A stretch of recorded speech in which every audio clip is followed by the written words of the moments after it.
When installing your new Fields LogMaster, the first thing you're going to want to do is position your 2-inch ball.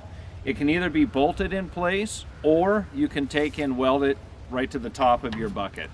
Now some buckets you're going to have to build a bracket for. You may not have the width that you need, so you'll have to build a bracket.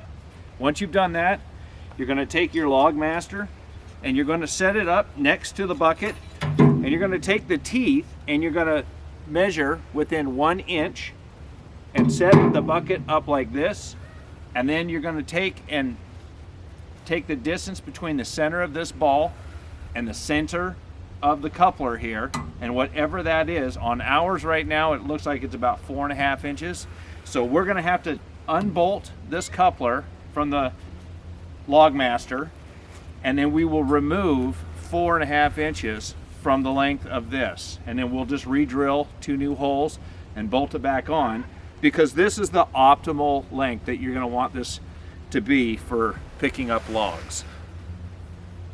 Once you've done that, you simply put it over the ball, lock it in place, use your safety pin so that it doesn't come apart, and you're ready to go. It's that simple.